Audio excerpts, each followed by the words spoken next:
Today we're going to be talking about the wild manhunt of Michael Oros. Now this is a story that has two sides, a side of braveness and a side of madness. The story of a crazed murderer who lived in the Canadian wilderness and the men who ventured deep into danger to confront him. There was only one way this was going to end, a deadly shootout. The man that they were hunting was named Michael Oros. He was a very skilled survivalist who had survived in the wilderness for many years. He had developed great strength and endurance surviving in the harsh region that was North British Columbia. He was seen as a great threat to anyone that crossed his path. He was unpredictable, dangerous, and extremely competent. There were a lot of rumors surrounding Oros, and many were very afraid of him. A lot of the rumors are kind of ridiculous though, like people thought he was a devil worshipper, a cannibal, that he howled like a wolf, that he ran around with a pack of dogs. And the only part that's true there is he did run around with dogs, but he wasn't like a wolf person, you know? The region where he resided was actually the territory of the Tlingit Indians. But they refused to go there anymore due to his presence. They were superstitious of this weird man in the woods. I guess who wouldn't be? And there was good reason for people to fear this dude. Like if a trapper came into his area, he would put notes on their door saying he would murder them and write death threats. He'd rob their cabins. He was just a menace. Okay, so now let's go where our story starts, which is September 10th, 1981, in the town of Atlin in North British Columbia. And Atlin is very close to the Yukon and Alaska, and that just goes to show you how harsh it would be to survive there. It's a very northern woods area. On this day, civilian pilot David Weeb was scheduled to land his plane on Hutsagola Lake. He had been there 45 days prior to drop off a trapper named Gunter Lishy. They agreed to meet 45 days later at the same lake so Weeb could take Lishy back to Atlin. So when Weeb landed on the lake, there was no sign of Lishy anywhere. Instead he saw a man paddling towards him. So this man had a ponytail, a long beard, he had animal hides that were crudely stitched together that he had as an overcoat, he wore jeans, and military combat boots. This man was Michael Oros. When Oros approached, Weeb asked if he had seen Gunter Lishy anywhere. Oros replied that he had been there since August and he hadn't seen anyone in the area during that time, and Weeb must be mistaken or at the wrong lake. Weeb knew he was at the right lake, so he started to get suspicious of Oros. He knew something was up. Oros kept on insisting that Weeb must have been mistaken and was at the wrong place. So Weeb quickly left in his plane flying back to Atlin. Once he landed in Atlin, he quickly went to Corporal Peter Bird. Corporal Bird was convinced that Oros had something to do with the disappearance of Gunter Lishy. He wasn't exactly sure, but he knew they were somehow connected. The only problem is they couldn't just walk into his territory and expect to arrest him easily, or him not to put up a fight or at least evade them. So to safely apprehend Oros, they called in extra officers as backup. Since Atlin is so far north, it took 2 days for these specialized officers to get there. But when they did, they started formulating a plan. The plan was for Weeb to once again fly back to Hutsagola Lake. They were going to land on the lake and hope that once again, Oros showed himself and paddled over to talk to Weeb. And when Oros would approach, they were hoping that Corporal Bird would step out and apprehend him peacefully, and they were actually arresting him on an old warrant for a stolen canoe. Not for the murder of Lishy, because they didn't have evidence at this point.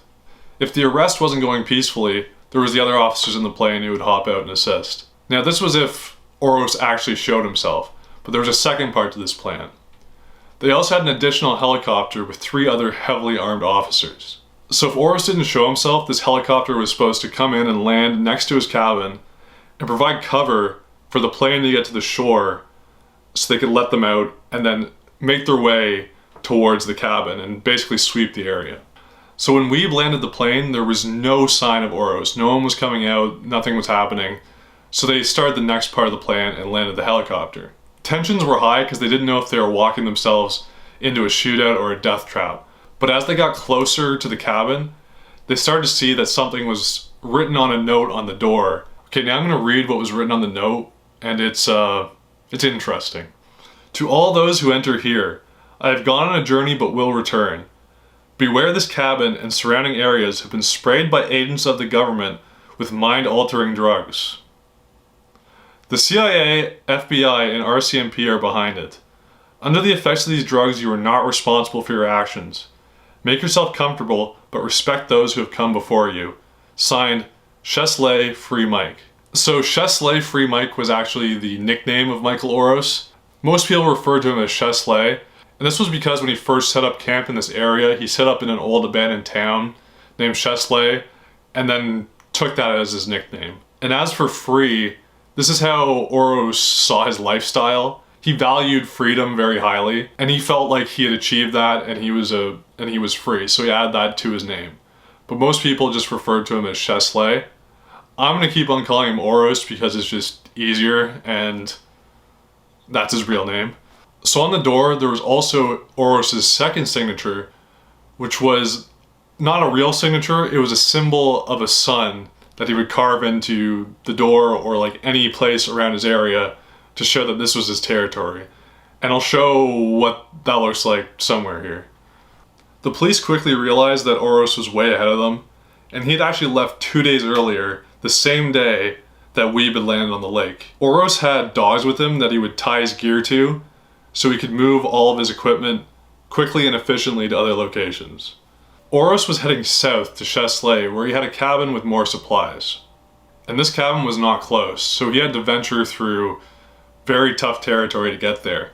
He also couldn't set up fires because he didn't want to be detected, but since he was such a good survivalist, he was able to get there without any real issues. 2 weeks later, he was at Sheslay, and the police had still not found him. Near Sheslay, a mile away, was a camp of hunters that Oros was familiar with. One of them he actually saw as his mortal enemy, and his name was Fletcher. And Oros used to leave notes everywhere that used to say, "Fletcher is dead."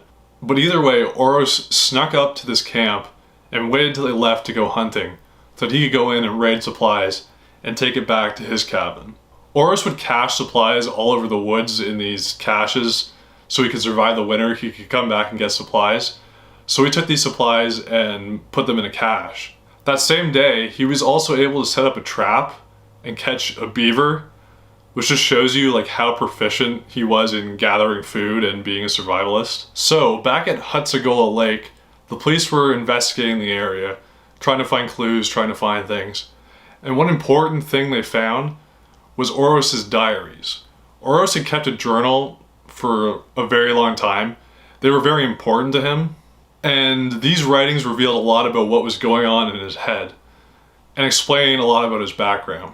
Oros was actually an American, but he was a draft dodger, and when the war started, he went to Alaska to basically hide away in a cabin. At this point in his life, Oros was still social and had friends. Oros seemed to be obsessed with the concept of finding somewhere that he called home, that felt like home to him.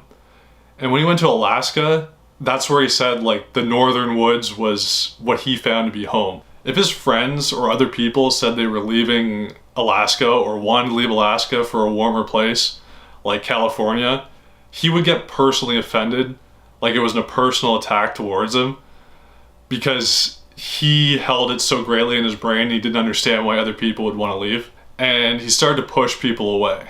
Once everyone had moved away, he decided that now he was basically just going to walk into the woods and live there. Oros was very into spirituality and poetry and would recite poetry all the time and would always be reading books. And it seems like he was somewhat lost in his personal identity or lost in what he wanted to do with his life. But his two main goals were to find a home and be free. Oros walked all the way into the Yukon and then from the Yukon down into British Columbia. And he described this experience as a rebirth of some sort. Now, once he was in British Columbia, he started to learn about survival from other people, but eventually he would end up being out there on his own. And at this point in the diaries, you can start to see that the isolation is not doing positive things for his mental health. Oros, after many years of isolation, started to get paranoid. Like when planes would fly over his area, he would think they were dropping drugs and poison all over the environment, trying to destroy it and destroy him. In addition to them dropping drugs on the woods, he also believed that there was these people sneaking around where he was, and he would call them torture druggers and sneak-arounds. And he was constantly paranoid that people were these secret agents or secret bad guys coming out to get him. Oros had kind of seen himself as a modern day savior. Like, he wanted to start a movement of freedom of living in the woods. And with his paranoia, he thought the government or the CIA or RCMP was trying to stop his freedom. And this was their motive for drugging him and messing with him. And since he thought these people were drugging him, he started to experience physical symptoms that were probably delusions, or which he just attributed to being drugged. These delusions only got worse. One night he was sitting in his cabin and he heard laughter coming from the woods, which he claimed were these sneak-arounds. And every night the voices just got worse and worse and closer to his cabin. One night these voices were very close to his cabin, and he burst out his door with a gun and was looking around and didn't see anybody. So Oros thought that these agents, these bad guys, were super skilled and could hide their tracks and were always after him. And from this point on, he was at a constant war with these not real individuals. There would be lots of nights where he would hear people talking in the woods and he'd run out with his gun and start shooting and run in the woods chasing them, but he would never find them. He also thought that they had loudspeakers like set up throughout the woods to tell him messages like, "We're gonna kill you, we're messing with you, death is coming to you, we're drugging you," all these messages. So he also attributed that to when he would run out in the woods and didn't see anybody. It was from these speakers or these radio signals or all these very paranoid concepts. As he was in isolation for longer and longer, the more his brain started to deteriorate, essentially. And he was documenting all of this in his journals and his diaries, and this was another reason why he thought his journals were very important, because he was building evidence against these evil groups of people coming after him. Now this is where Gunter Lishy actually gets tied back into the story, because Oros had met Lishy in the past many years ago. Lishy was a very skilled trapper and hunter, and he actually snuck up on Oros, maybe not on purpose, but he did. And this freaked out Oros a lot. Lishy was just trying to have a conversation and essentially be friends. Lishy was also impressed by Oros' skills and was just trying to have a nice conversation with him. But Oros was very suspicious of him, thinking he was one of these torture druggers or sneak-arounds. So Lishy explained that he was a hunter and a trapper just trying to go out there and catch animals. But Oros had come to the conclusion in his brain from one observation. He saw that the fingernails of Lishy were not dirty, so he assumed that Lishy was lying about being a trapper because a trapper would have his hands in the dirt and he would be dirty. So for this reason, he thought this guy is part of the CIA, this guy's a bad guy, he's part of the RCMP. Lishy then pulled out a camera and took a picture of Oros, which freaked him out even more because he thought like, oh, this guy's like documenting stuff, he has a picture of me now. And I think Lishy was just trying to be friendly and take a friendly picture, but Oros took it the completely wrong way. So years and years had passed, and then when Lishy was dropped off at Hutsagola Lake, at the time Oros was not in his cabin, he was somewhere else way far away. So as Oros got back to his cabin, he saw Lishy, and essentially with not much more of a thought, he picked up his rifle, aimed at Lishy, and sniped him right in the back, killing him instantly. Which is just honestly very sad in a lot of ways, because Oros was obviously delusional and thought that Gunter was one of these evil guys, and then Lishy was completely innocent in this whole thing. Gunter Lishy at the time was in his 50s and was known as a very good trapper and a very good carpenter as well. He'd actually broken the record of trapping the most wolverines in one season in Canada. By all means, Lishy seemed like a good guy, and it's just a tragic part of the story. So jumping back to where we were in the story, Oros was in Sheslay setting up supplies, and he had decided at this point, since it had been weeks, it was safe to go back to Hutsagola Lake. Back with the RCMP, since weeks had passed, they had already searched the area, they did not find Oros, but they were starting to look into the investigation and try to find evidence against Oros.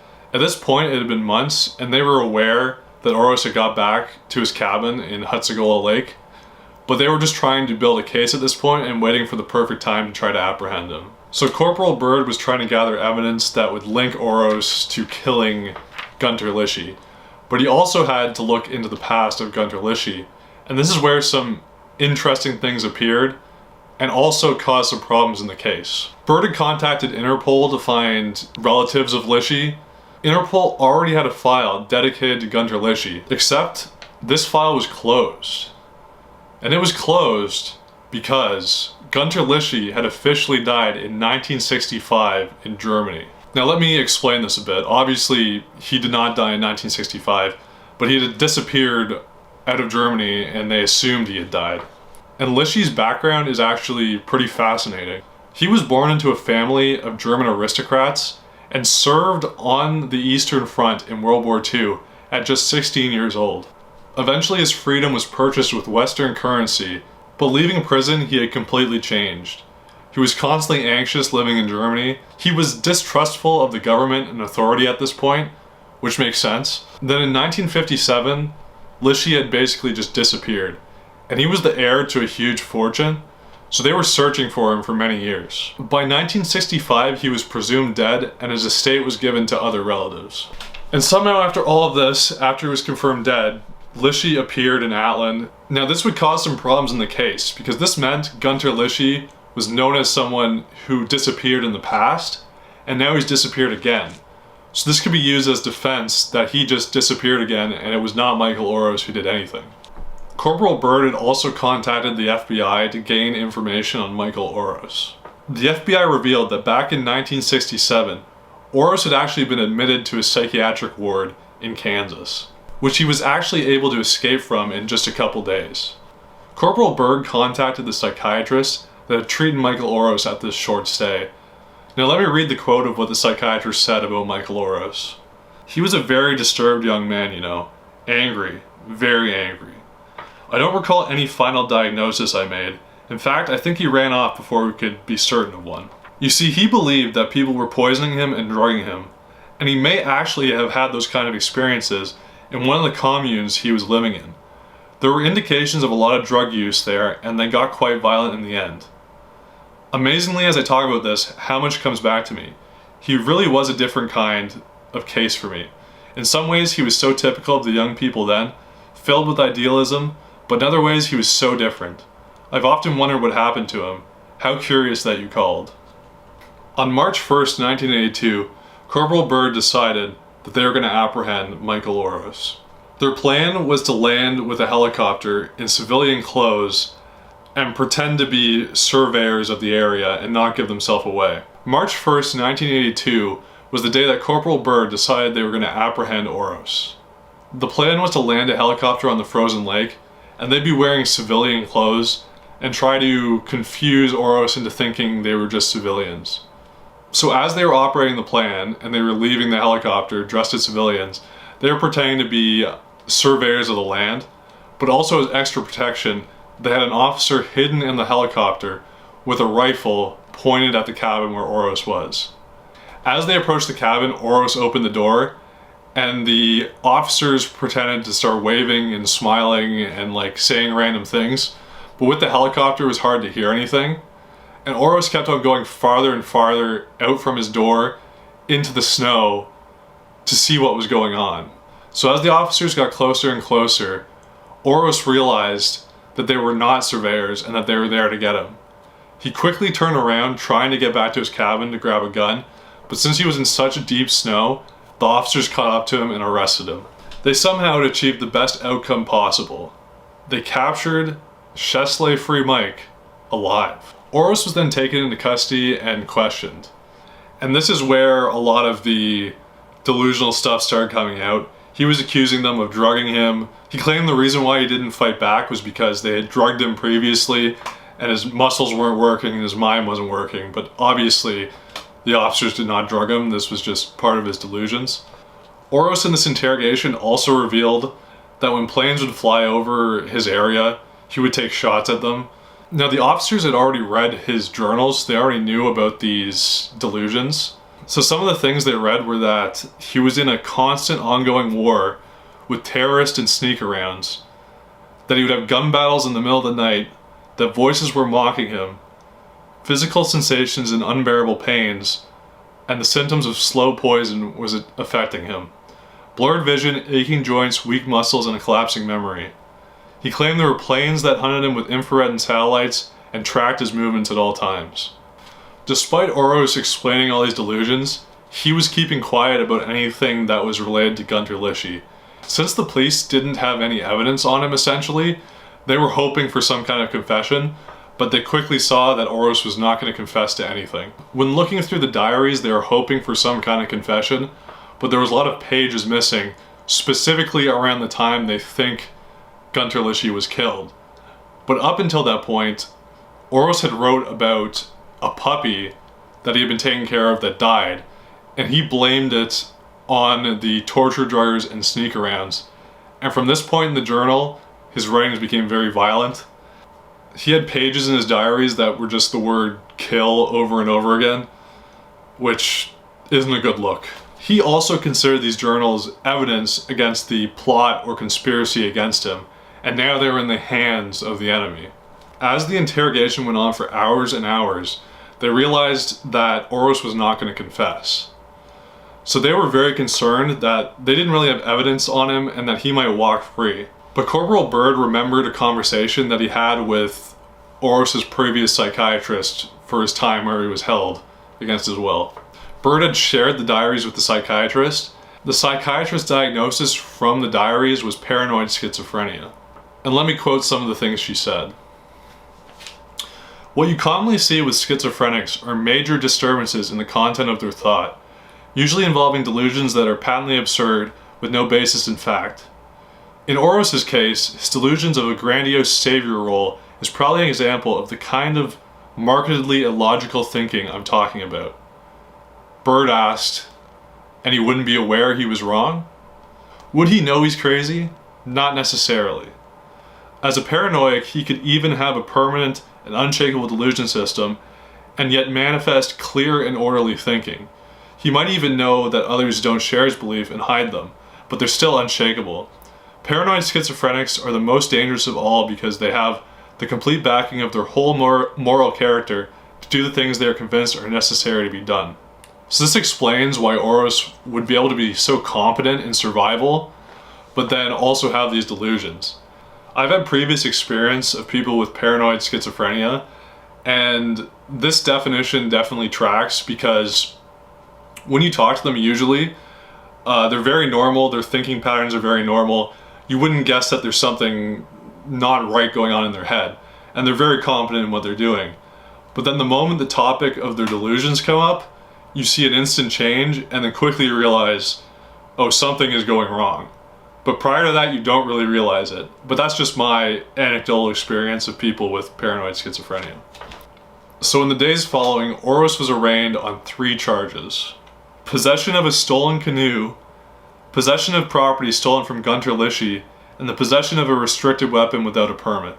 They didn't have enough evidence to charge him with the murder of Gunter Lishy. They were very concerned with these minor charges that Oros would be able to get off on bail. And Oros himself was confident he was going to get out on bail. But when Oros was brought back to court, the judge decided that he would have a 30-day stay at a psychiatric hospital in Vancouver to determine if he was mentally fit to stand trial. Oros was obviously very upset about this decision because he thought he was getting out that day. But also the first thing that came to his mind was concern for his dogs because they had been left all the way up by the lake and he was going to be gone for 30 days. The prosecutors promised to Oros that they would figure something out about the dogs.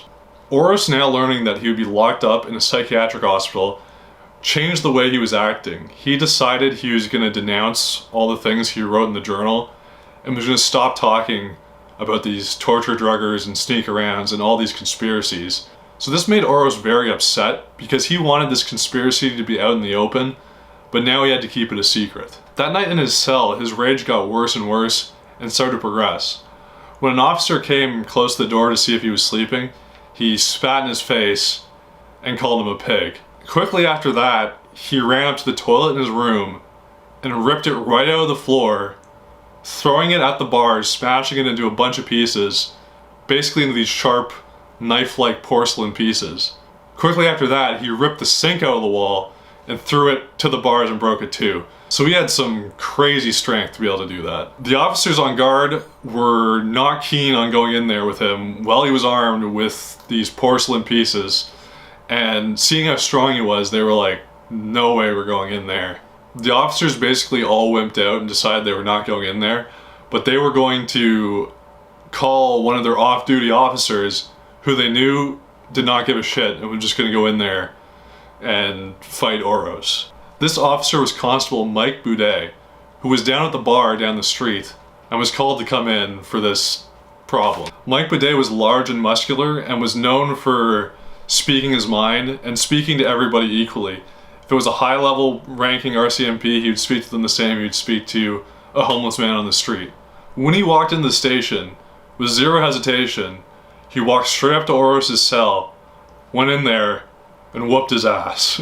After Oros was knocked out, the other officers came in, put him in a straitjacket, and tied him to a stretcher. The next day, he was being shipped off to Vancouver for his 30-day psychiatric assessment. During his visit there, his mom actually flew in, and she hadn't seen him since 1968. When she went to talk to him, he refused to speak to her as well. He thought she was a plant from the CIA, and that it wasn't really his mother, but it was someone impersonating her.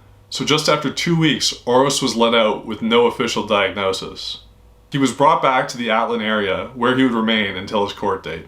When the court date arrived, Michael Oros was arraigned on all charges due to lack of evidence. So at this point, he was a free man. Oros was free with a lot of anger and resentment towards the cops. For one, the police tried to capture Oros' dogs, but couldn't, so they ended up killing them, shooting them dead. Next, he was pissed because they took a lot of his gear for evidence, and he was trying to go back into the woods in the winter, and he needed this gear.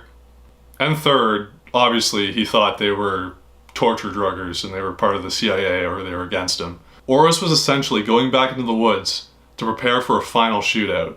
So Oros went back into the woods and stayed at a cabin that he hadn't previously stayed at, which was near Teslin Lake. So he lived in this cabin, but essentially ransacked it, and it obviously was not his. Then on March 16th, 1985, the real owners of the cabin returned. This was Frank Hayes and his wife. They saw all the signs that someone had broken in and was living there. It was so late when they got there that they actually had to stay overnight in the cabin. But in the morning when they left, they saw a figure in the woods staring at them. They took out their binoculars and looked, and saw it was Michael Oros. Now knowing exactly who was in their cabin, they went back to the town of Teslin, where they reported to the police. The next day, Frank Hayes and a pilot flew by the cabin to see if Oros was still there. As they flew over the cabin, they saw Oros. And Oros took out his rifle, aimed it at the plane, and took a shot. Luckily, he missed. They went back to Teslin and told the police what happened. And at this point, they knew they had to do something about Michael Oros. Now, this cabin was on the edge of British Columbia and the Yukon, so it was venturing into two jurisdictions. The police of the Yukon were actually effectively banned from going and catching Oros. His file was stamped as extremely dangerous. So this meant only trained officers of the RCMP, who were in the emergency response team, could go and get Oros. The members of this team were trained in counterterrorism and were considered the best officers of the RCMP.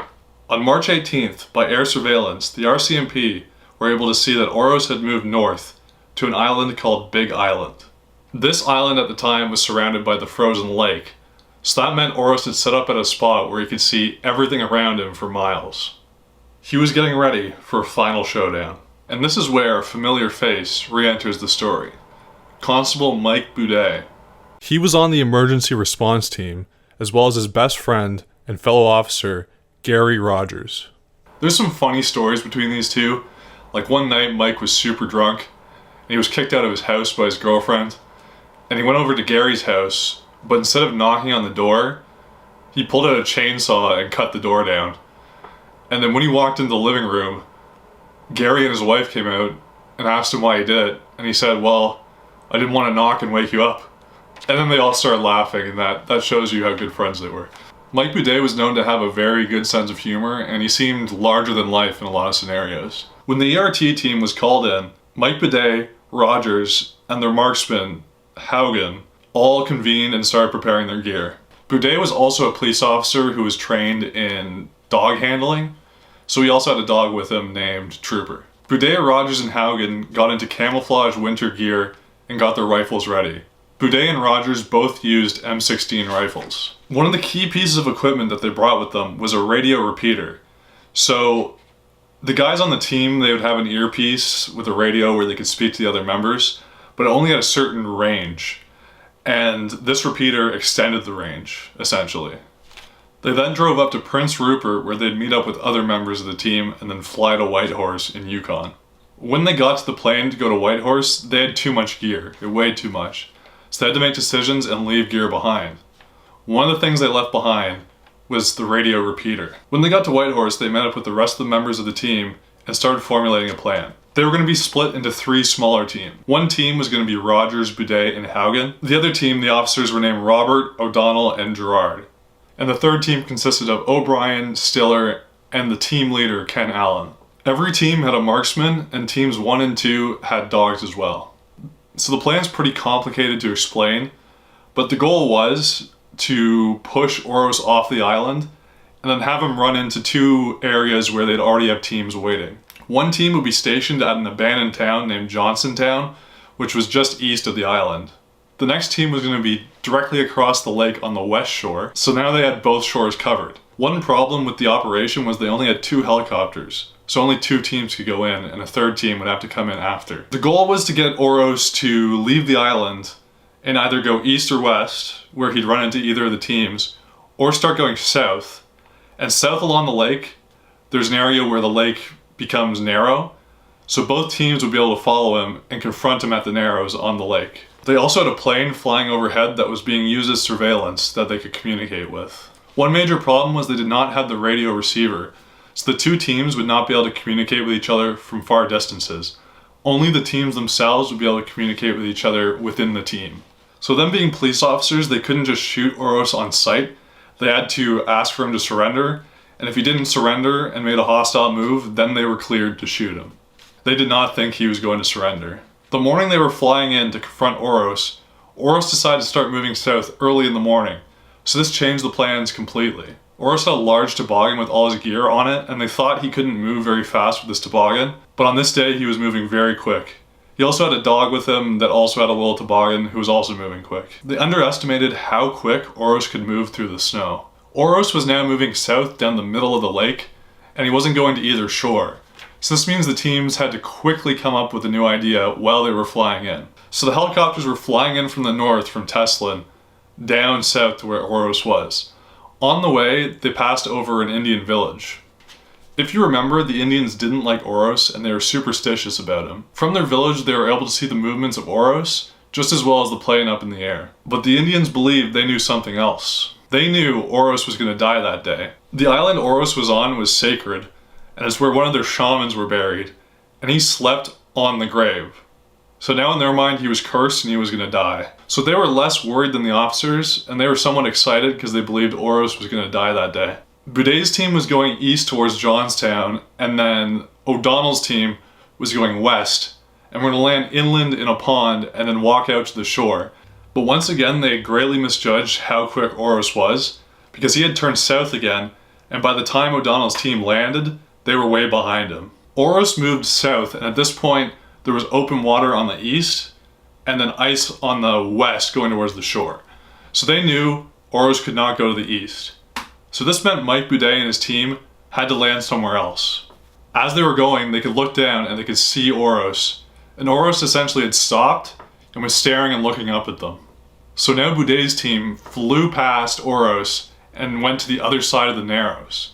They knew that if Oros stayed on the lake, he had to go through the Narrows. They landed behind cover on the other side of the Narrows, so Oros couldn't see exactly where they were, but he could definitely hear where they were. Boudet's team hopped out of the helicopter, and the snow was so high it was up to their chest. They had snowshoes, but when they jumped out, Rogers sunk all the way to the bottom, and then also Trooper the dog got lost in the snow. So Mike Boudet had to lift Trooper out of the snow and carry him, and Rogers had to struggle his way getting out of the snow. So the place they landed was essentially a peninsula, and the peninsula closed off the Narrows. So the marksman Haugen went up to the front, and he could see the Narrows and also to the side of the peninsula. Boudet and Rogers made their way to the shore of the peninsula and then split up. But before they split up, Boudet said, "If I don't make it out of here, you can have my chainsaw," which is kind of funny. Haugen saw Oros first, 900 yards away on the ice, while Rogers and Boudet were moving into position. But suddenly Oros dropped his toboggan and went west into the bush. He was now moving directly towards O'Donnell's team. But since the two teams couldn't communicate by radio, they had no way of telling O'Donnell's team that Oros was headed straight for them. Oros, who could move very quickly through the woods, quickly found O'Donnell's team, and they didn't see him. But instead of shooting, he decided he was going to go back to the south and take out the other team first, because that's the direction he was heading. Now he knew where one team was, which was behind him, and knew the other team was south. The plan at this point was for Oros to approach. They would then yell to him to surrender, and if he didn't surrender and made a hostile move, they would shoot him. So as Oros was moving closer and closer to the peninsula, they were getting ready to yell at him, and then suddenly he dropped his sled and ran into the bush towards the direction of Mike Boudet. Since Boudet was covering their backs, he couldn't see what was happening on the lake. Now Oros was in his element. He was in the woods that he knew very well, hunting down the people that he thought were poisoning him for years. Rogers, who was closer to Boudet, suddenly saw something out of the corner of his eye. He wasn't sure, but he saw movement behind them. He then saw something moving very slowly. And then suddenly a shot had been fired out of the bush. Oros had snuck all the way behind them. Now Rogers, looking at the same spot, could see the vague impression of something green, but he could see one thing: Oros's face. Rogers quickly swung around his rifle and aimed randomly into the woods where he thought Oros was, and took a pot shot. After this, he couldn't see where Oros was. At this point, O'Donnell's team had finally made it to the Narrows and were now following Oros's tracks. The team followed the tracks and saw that Oros had looped all the way around behind Boudet and Rogers. As they were approaching the position of Mike Boudet, they were ready for their confrontation with Oros. O'Donnell was the first one to see Oros, but Oros was dead. The pot shot that Rogers took into the bush earlier had hit Oros in the top of the head. Only 26 yards away from the body of Oros, they then found the body of Mike Boudet. He had been shot in the side of the head with Oros's Lee Enfield rifle. The shot that Rogers landed was lucky, but there was something even luckier, because Oros had actually shot first. When they investigated his rifle, they saw in the barrel that there was a bullet that had been hit by the firing pin, but for some reason, by some miracle, did not go off. This spared Rogers' life. Now, is there a way this miracle can be explained? I don't know, but if you do remember, he was cursed by the Indians, and they knew he was going to die that day. So maybe the ghost of the shaman interfered and fucked up his rifle, who knows. A massive funeral was made for Mike Boudet, and a memorial was put up at the location where he was shot. The memorial read, "In memory Constable Michael Joseph Boudet, Royal Canadian Mounted Police, Regimental number 33631, gave his life in the line of duty on this location, March 19th, 1985. So in the end, this is a tragic story because an officer was killed, an innocent man was killed, and Oros was so crazy and delusional that he did the killing and was also killed. They had an autopsy on Oros's body and were able to actually see that he was in great health in like every way. He was only 33 years old. So he had survived in the woods for over a decade and somehow had been in perfect health. Then you might wonder about Gunter Lishy. Did they ever get the evidence that Michael Oros did it? Well, in 1985, they investigated Hutsagola Lake another time, and they were able to find the bones of Gunter Lishy. He had actually been wrapped up into a tarp and his body was put in the swamp, and the water levels changed over time, and now his bones were exposed on the trail. They were able to find his shoulder blade, which had a clear marking of a bullet hole, and the exact same type of bullet that Michael Oros used in his rifle. And then 1 year later, the official verdict of this case with the new evidence was that Gunter Lishy was killed by Michael Oros. And this put the end to that case. So I just want to say there's a lot of details that I did not cover, and I got most of this information from a book called Descent into Madness, The Diary of a Killer by Vernon Frolick. And I highly recommend it if you want to get more information on this and much more detailed descriptions of what happened and what happened in Michael Oros's past. So it's really a great book. I recommend buying it, and I'll leave an affiliate link in the description. Anyways, thank you for watching.